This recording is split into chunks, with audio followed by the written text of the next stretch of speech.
Literature मिलेगा उसमें हमने 4 प्रकार की समितियों का उल्लेख किया है, लेकिन समय के साथ मुझे लगा कि उसको रिवाइज करना चाहिए, तो हमने उसको 5 भागों में बांटा।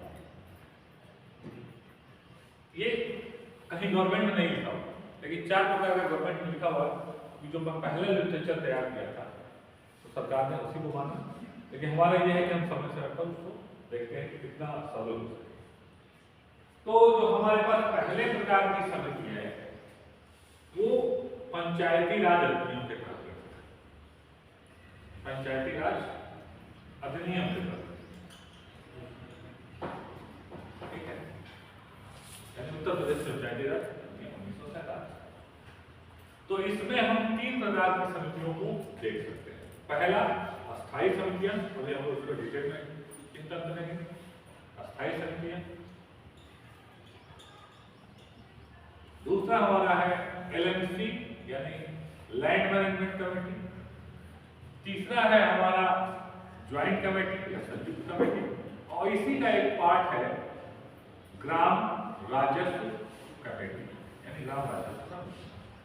तो ये चारों समितियां ये गठित होती है धारा 29 के तहत, धारा 29 के तहत ये गठित होती है धारा 28A के तहत, और ये गठित होती है संयुक्त समिति धारा 30 की तहत, और ये गठित होती है राजस्व संहिता के 225 के तहत, ठीक है। तो एक तो समिति वो हो गई जो हमारा पंचायती राज अधिनियम के अंतर्गत है, और इसी समिति का छोटा स्वरूप है, लेकिन इसका प्रावधान कहां किया गया है? राजस्व संहिता में 225। दूसरे प्रकार की जो हमारे यहाँ समिति है वो है योजनाओं के अनुसार गठित समिति।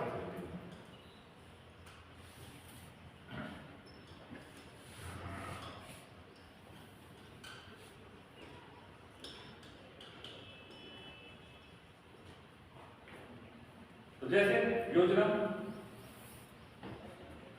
राष्ट्रीय यानी नेशनल हेल्थ मिशन के तहत गठित समिति कौन सी है? VHSNC, ठीक है, योजनाओं के अनुसार गठित समिति। तीसरा मिशन के अनुसार गठित समिति,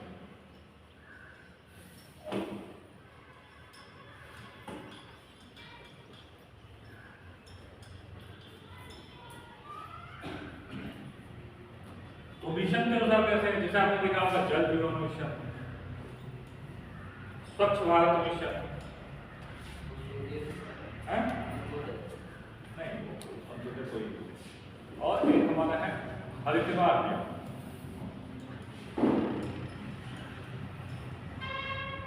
तो जल जीवन मिशन के तहत आप समझाते ग्राम VWSC विलेज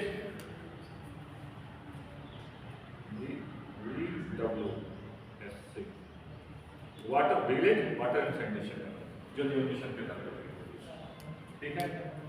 दूसरा हमारा इसके तहत आप सभी जानते हैं कि पहले स्वच्छ भारत निगरानी समिति होती थी जो सिटी लेक उनसे तो कोई बाहर सोच सकता था, है ना, सतर्कता एवं निगरानी समिति, और हरितवार अभियान के तहत ग्राम गंगा सेवा समिति का हरितवार अभियान बेसिकली गंगा के किनारे वाले गांवों को लेकर के शुरू किया गया। उत्तर प्रदेश के 27 जिले हैं जिसमें 1700 गांव हैं जो गंगा के किनारे में, तो 1 किलोमीटर के रेंज में साफ सफाई हो, गिरती हो, प्रदूषण न हो, कूड़ा करकट फैक्ट्री, इसको लेकर के समिति हो गया था। तो यहाँ पे एक समिति गठित करने का प्रावधान किया गया था 2018 में ग्राम गंगा सेवा।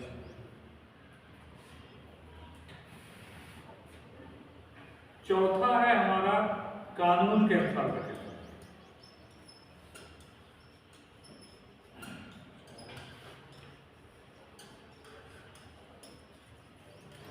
कौन कौन सी समितियां हैं?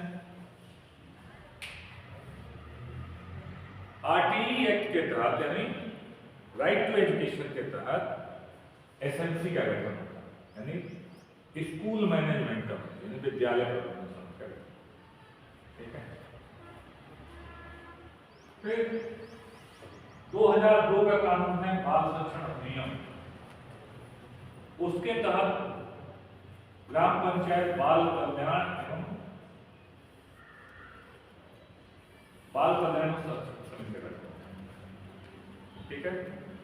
फिर हमारे उत्तर प्रदेश में 2 अक्टूबर 2019 से और एक लागू हो गया भूगर्भ जल संरक्षण अधिनियम 2019।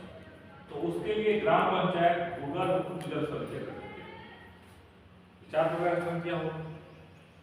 5वां है आवश्यकतानुसार गठित समिति। तो आपने देखा कोविड जब आया था तो निगरानी समिति, यानी महामारी को दूर करने के लिए। और कानून के अनुसार एक और है ग्राम पंचायत आपदा प्रबंधन समिति, डिजास्टर मैनेजमेंट एक्ट 2005 के अनुसार वो समिति। तो कुल मिला के समझने वाली बात क्या है कि हमारी ग्राम पंचायत में अगर हम अपने विवेक से काम लें तो हमें 5 प्रकार की समितियां दिखाई देती हैं। एक जो हमारी पंचायती राज अधिनियम के अनुसार है, 2 जो योजनाओं के अनुसार है, 3 जो मिशन के अनुसार है, 4 जो कानून के अनुसार है, और 5वीं जो आवश्यकता अनुसार या आपदा के लिए है। ठीक है। जब पोलियो का अभियान शुरू हुआ था तो 2008 में भी ग्राम पंचायत में एक समिति का गठन हुआ पोलियो अभियान। तो क्या था आवश्यकता कि हमें पोलियो को खत्म करना था, फिर हमें कोविड को खत्म करना था। इसके अलावा मनरेगा के कामों के निगरानी के लिए भी सतर्कता एवं निगरानी समिति गठन किया। तो इस प्रकार से आप देख सकते हैं। लेकिन आपको सबके बारे में जानना आवश्यक है। क्यों आवश्यक है? क्योंकि आपके पद का नाम है पंचायत सहायक, यानी जैक ऑफ ऑल थिंग्स। किसी को भी कोई दिक्कत होगी तो आप उसको हेल्प करेंगे, चाहे ज्ञान की बात हो, चाहे पेपर की बात हो, चाहे प्रमाण पत्र की बात हो, चाहे योजनाओं की बात हो, सब जगह। तभी तो आप सहायक होंगे। असिस्टेंट का मतलब क्या होता है? असिस्टेंट का मतलब होता है कि अपने बॉस को हर कामों में सहयोग देना। ट्रेवल करना है, गाड़ी बुक कर देगा, है कि नहीं? स्ट्रक्चर बनानी है, स्ट्रक्चर जाएगा। फोन मिलाना है, फोन मिला के दे दिया, है कि नहीं? कोई मिलने आया तो मिलने के लिए टाइम दे, वेट करो भाई। तो क्या होता है असिस्टेंट का मतलब? कि उस व्यवस्था को चलाने के लिए कि आपके सहयोग से आशा भी अच्छा काम कर ले, एनएम भी अच्छा काम कर ले, आंगनबाड़ी भी अच्छा काम कर ले, शिक्षक भी अच्छा काम कर ले। जाहिर सी बात है आपको जानना पड़ेगा। अब बीएचएसएनसी का सभापति या चेयरपर्सन प्रधान, उसकी सदस्य होती है आशा, और 6 वार्डों पर होते हैं उसके पहले सदस्य। उसके बाद से सेकेंडरी सदस्य आमंत्रित में बहुत सारी कैटेगरी है। अब बहुत सारे पंचायतों में जाता हूँ, पूछता हूँ तो बीएचएसएनसी के बारे में आप सबको नहीं पता है कौन सदस्य हो, जबकि इसके लिए 27 अक्टूबर 2017 का आदेश है ग्राम पंचायत में बीएचएसएनसी के गठन कैसे। जो 10,000 का फंड आएगा वो कैसे खर्च करेगी योजना पर, किस विषय पर खर्च करेगी, नहीं पता। तो आप सहायक के रूप में तभी मदद कर सकते हैं जब सदस्यों पर जानने की क्षमता है। और एक बार अगर पंचायत के आप एक्सपर्ट हो गए तो पंचायत सहायक होते हुए भी बहुत सारे ट्रेनिंग भी आपको मिल सकते हैं। दूसरा किसी कंपटीशन में जाएंगे, सचिव कंपटीशन अगर निकलता है आपकी पूरी संभावना रहेगी आपको जाने। तो इसका मतलब यह है कि जहां पे भी आप जिस फील्ड में हैं, तो आप कहीं नौकरी के लिए अप्लाई करेंगे तो आप उसमें मेंशन करेंगे कि आप 2 साल 3 साल तक पंचायत सहायक के काम। तो सबसे पहला चीज देखने के बाद वही क्या कि हम क्या काम करते हैं। पंचायत के में अगर कोई भी इंटरव्यू लेगा तो पता है कि पंचायत सहायक का क्या काम है, आप नहीं बता पाए क्या इंप्रेशन। यही पूछ लिया कि उत्तर प्रदेश में ग्राम सभा की बैठक क्या है आपको याद तो समझ जाएगा कि 2.5 साल काम किया है कि नहीं है। तो इसमें आपको जानना पड़ेगा। अब हम लोग आते हैं अस्थायी समितियों पे। तो अस्थायी समितियों का गठन कैसे होता है यही शुरुआत करते हैं। अच्छा, इन अस्थायी समितियों के नाम के बारे में कुछ आइडिया है? चलिए बताइए एक एक करके लिखता हूं, लेकिन मेरा एक अनुरोध है आधा आधा सही सही मुझे जानकारी चाहिए। 6 समितियां होती हैं सर। हाँ, नंबर 1 जय गुप्ता नियोजन विकास समिति। 1 2 3 4 5 6 जय गुप्ता नियोजन विकास समिति। जय गुप्ता नियोजन विकास समिति। जय विविधता, आपने कहा नियोजन में विकास, गैप दे दिए कुछ छूट रहा।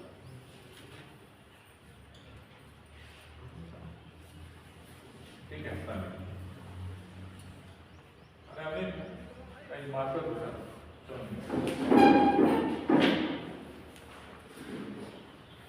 तो एक तो आपने बताया कुछ छूट गया, दूसरी समिति बताइए।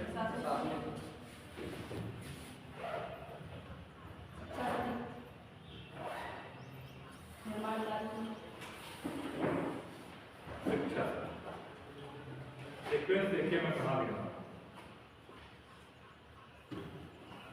जल प्रबंधन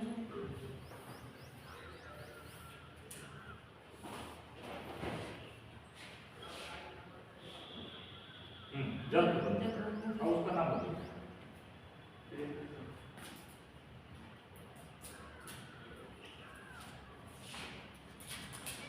स्वच्छता स्वास्थ्य एवं कल्याण श्री। चलिए भाई, चलिए एक जोरदार ताली हमसे।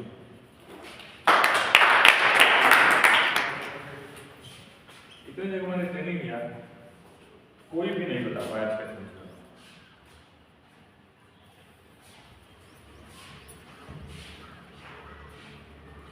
सही है कोई नहीं।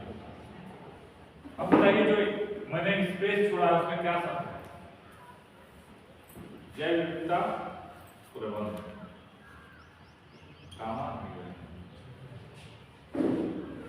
कब से हुआ? ये शब्द जोड़ा गया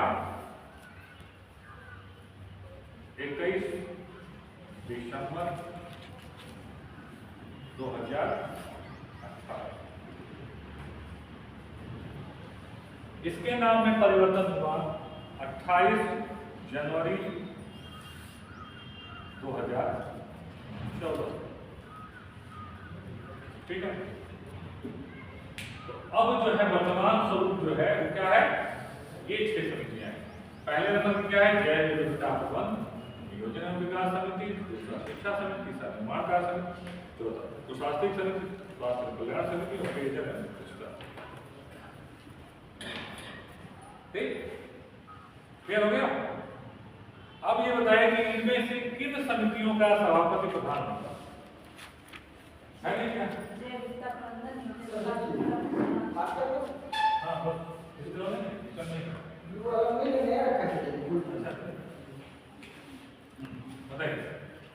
जय विविधता प्रबंधन नियोजन विकास समिति का अध्यक्ष प्रधान होता है। हाँ, प्रशासनिक का होता है, प्रशासनिक का होता है हाँ, ठीक है।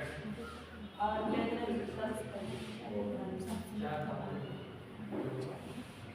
जब ये नोटिफिकेशन आया तो इसी में कहा गया कि इस समिति का सभापति भी क्या नाम है आपका? संजय देवी। अच्छा, अब आगे क्या बताइए, मेरा काम थोड़ा आसान कर दिया। इन समितियों में कामन क्या है जो हर समिति पर लागू?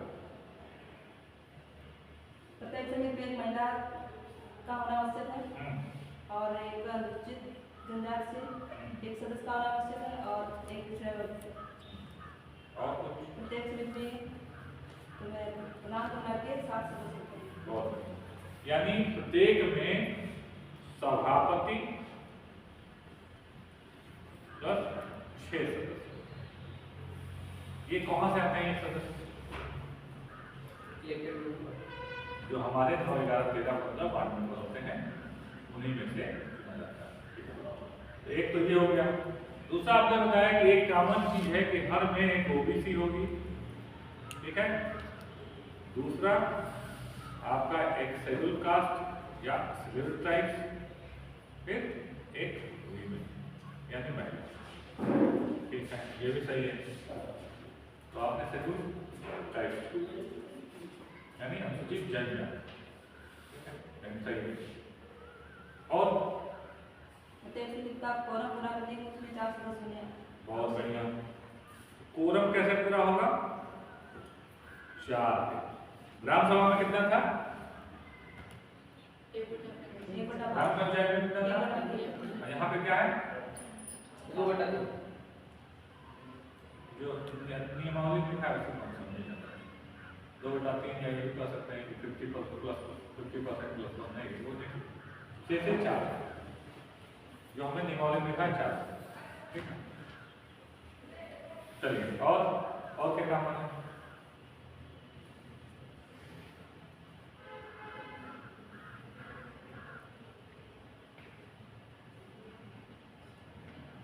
क्या काम होता है?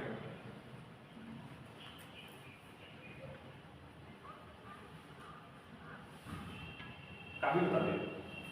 एक काम है कि सब समिति का जो बैठक होगा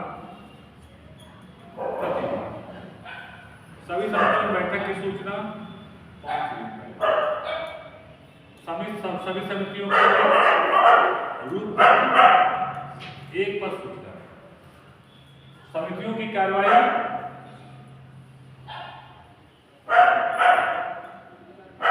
रूप पत्र 2 पर,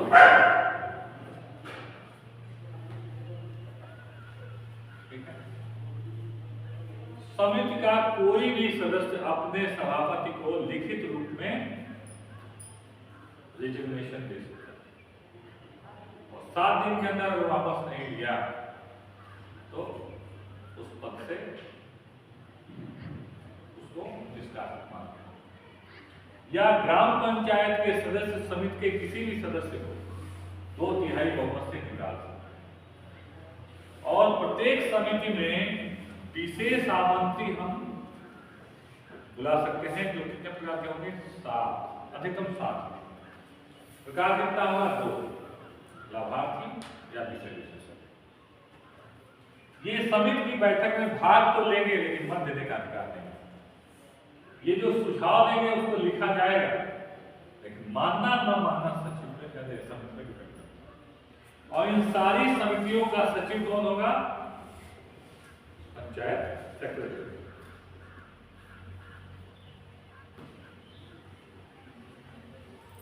ठीक है। तो 7 विशेष आमंत्रित बाहर के होंगे उनको ग्राम पंचायत की बैठक में शामिल, समिति की बैठक में शामिल कर सकते। ठीक है। तो 7 मैक्सिमम है, 1 भी हो सकता है, नहीं भी हो सकता है, हमारा आवश्यकता नहीं तो नहीं है। चलिए तो समिति के बारे में समझ आएगा कैसे गठन होता है। जब रिजल्ट निकलता है पंचायत के चुनाव का तो उसके 1 महीने के अंदर ग्राम पंचायत की पहली बैठक उसी दिन से ग्राम पंचायत का कार्यकाल, तो या तो उसी दिन समिति को बैठक कर दिया जाता है या विशेष बैठक बुला करके, और प्रत्येक समिति के लिए लोगों का हाथ खड़ा करके वोटिंग कराएंगे। जैसे मैंने कहा कि मैं नियोजन और विकास समिति का सदस्य हूं, तो मेरे साथ अन्य सदस्य की वोटिंग करेंगे। भाई कितने लोग इनके पक्ष में है? 9 में से 5 लोगों को कर देना समिति के सदस्य। फिर लास्ट में समिति का सभापति होगा, वही समिति का सभापति क्या है बाकी पर शामिल होगा। अब सवाल यह है कि जैव विविधता प्रबंधन और नियोजन और विकास समिति का क्या काम है, शिक्षा समिति का क्या काम है, निर्माण कार्य समिति का क्या काम है, प्रशासनिक समिति का क्या काम है, स्वास्थ्य कल्याण समिति का क्या काम है, पेयजल और स्वच्छता समिति का क्या काम है। जैव विविधता का काम है सर ग्राम पंचायत में ग्राम विकास की योजना तैयार करना और ग्राम पंचायत में कौन लाभार्थियों का नामांकन करना।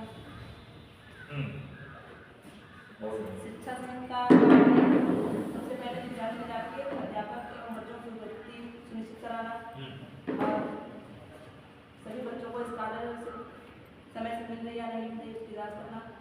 अगर विद्यालय में किसी भी प्रकार की कोई कमी पाई जाती है तो उसको लिखित रूप में बेसिक शिक्षा अधिकारी को प्रेषित करना। और किससे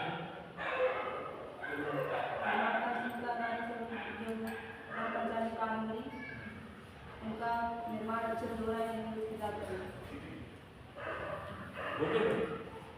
उसके बाद किससे का इसका काम है सर ग्राम पंचायत में जो जैसे राशन दुकान है वहाँ जाके निर्माण सभी में लाभार्थियों को राशन मिल रहा है समय से नहीं मिल रहा है। और ग्राम पंचायत मीटिंग होती है समाज पंचायत में ग्राम सभा की मीटिंग होती है। कब 9 तारीख को होती है 9 फरवरी। अच्छा उसमें बताया किस तरह का वही नायडू सर आए थे शशि सर हुआ थे। इतना नॉलेज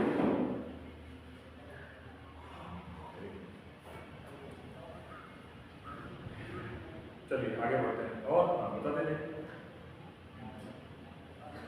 स्वास्थ्य एवं कल्याण समूह का काम होता है गाँव में जो एग्जाम होती है समय से टीकाकरण कर रहे हैं या नहीं, बच्चों को समय से टीका लग रहा है या नहीं और जो ग्राम पंचायत बीमारी फैल रही है उनका कैसे निराकरण किया जाएगा, बीमारी से कैसे निपटना है, गाँव की स्वच्छता साफ सफाई पर ध्यान देना है। ये सब काम स्वास्थ्य एवं कल्याण समूह का होता है। पेयजल एवं स्वच्छता समूह का कार्य होता है कि ग्राम पंचायत में पेयजल की व्यवस्था को सुनिश्चित कराना। ग्राम पंचायत में तो बड़ा अच्छा है कि आपको एक ही बार सब याद है। जी सर। तो आज भी जो ट्रेनिंग में सब याद हो जाए सर उन्होंने बुक भी लिखी में पढ़ा भी था पहले तो पढ़ लेना इसको। और आप लोग को नहीं हुआ है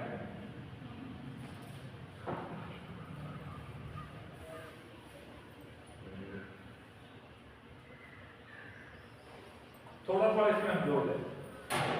ऊपर देखिए तो उसमें एक जैव विविधता प्रबंध भी तो इस समिति का एक महत्वपूर्ण काम है बायोडाइवर्सिटी यानी जैव विविधता प्रबंधन से संबंधित रजिस्टर करना, यानी कि इस पृथ्वी पर जीव जंतु पेड़ पौधे पशु है ना अलग अलग प्रकार की प्रजातियां हैं तो उनको संरक्षित करने के लिए परस्पर एक दूसरे पर निर्भर है। जैसे अगर उदाहरण के तौर पर देखें तो हमें अगर कैल्शियम चाहिए कहाँ से मिलेगा? दूध से। दूध कहाँ से मिलेगा? तो जाहिर सी बात है जानवरों को पालना पड़ेगा या खरीदना पड़ेगा, कोई ना कोई तो पालेगा, चाहे व्यवसायिक तौर पर पालते हैं तो जाहिर सी बात है कि अगर उनसे दूध चाहिए तो हमें चारा खिलाना पड़ेगा, तो हमने चारा खिलाया।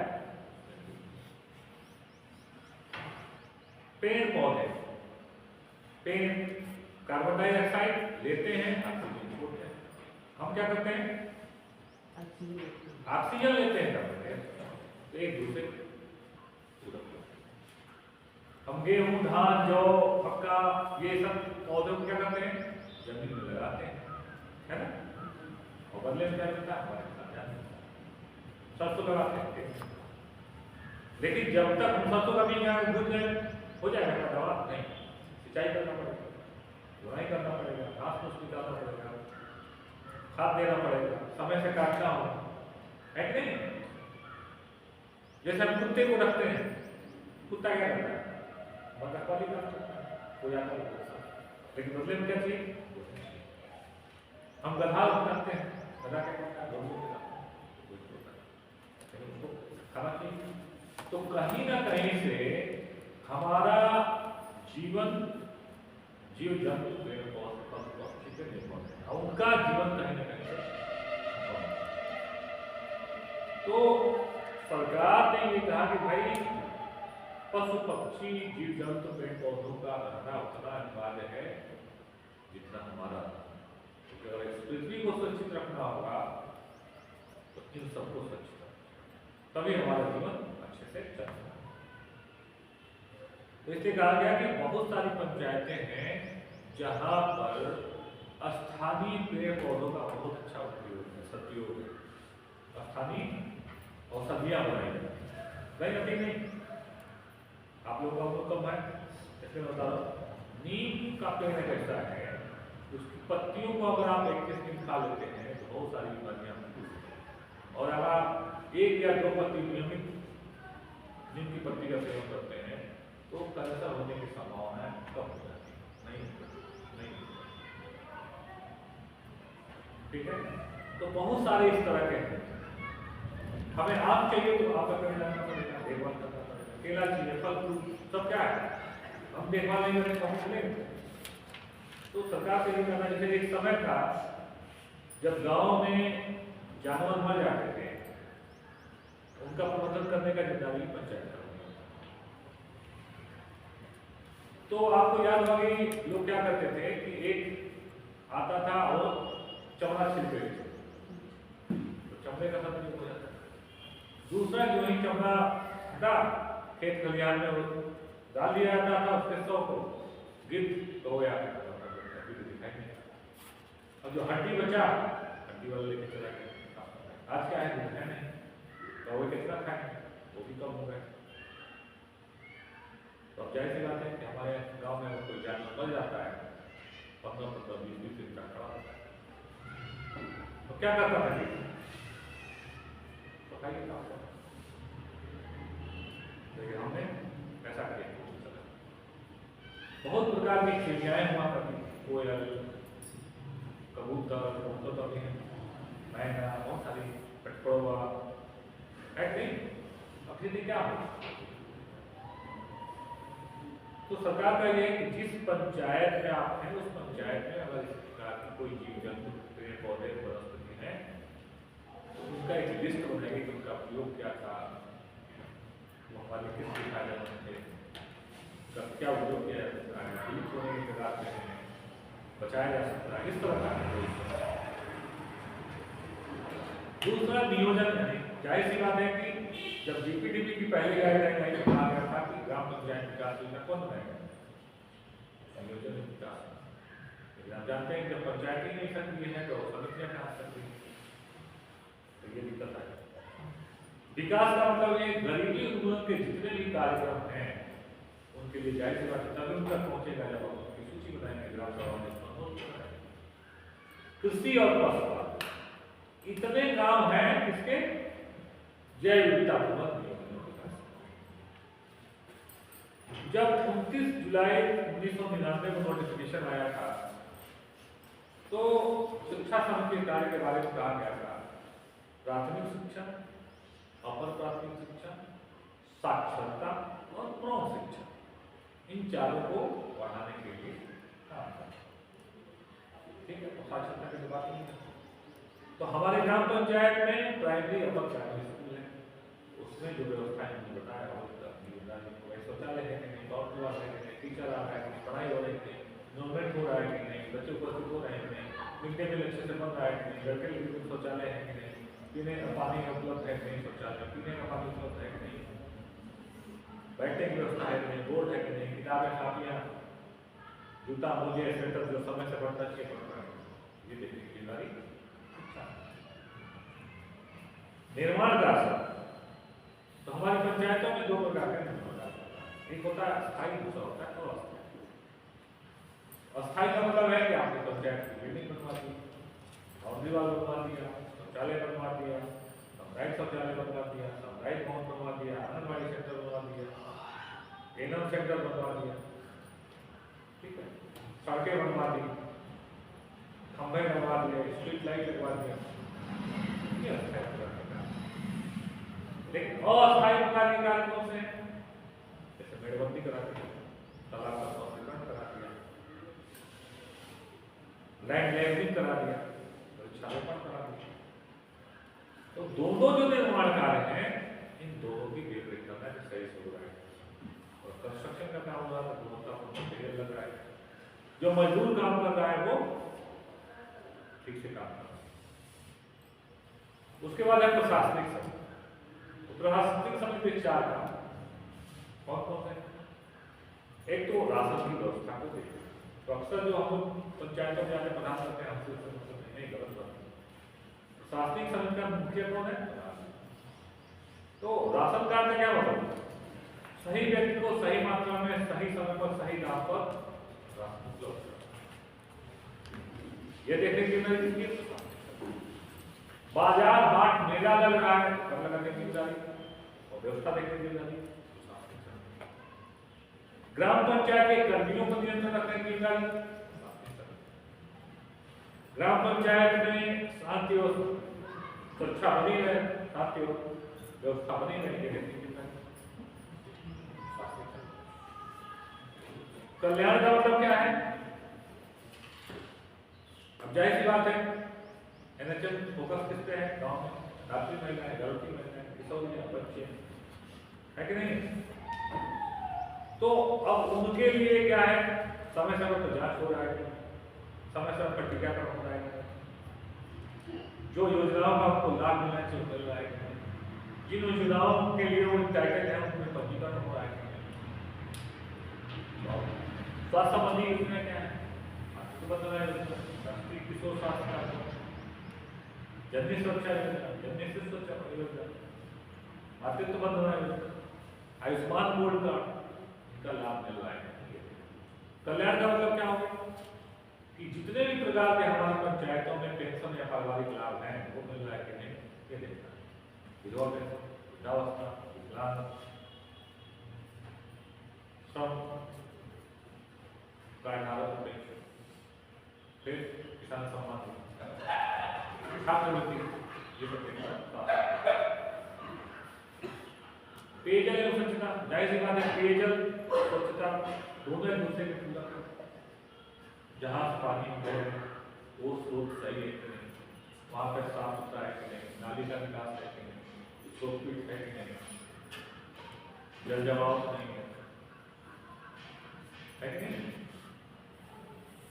और समय समय पर परीक्षण हो रहा है कि नहीं। जाहिर सी बात है, इसका काम और बढ़ गया। क्या बढ़ गया?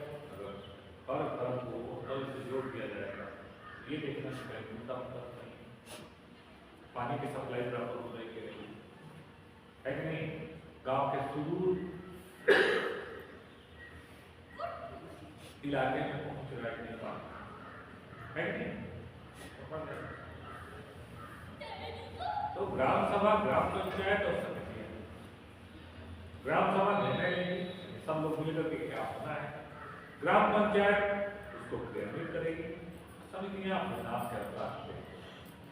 क्योंकि इतनी समितियां सफिशिएंट नहीं थी, क्योंकि अलग अलग विषय थे, इसलिए सरकार ने योजनाओं के अनुसार, कानूनों के अनुसार, अभियान के अनुसार और उसके अनुसार अलग अलग प्रकार की समितियों का गठन किया, ताकि उनके उन समितियों में जो एक्सपर्टीज है या विषय विशेषज्ञ लोग हैं उनका सहयोग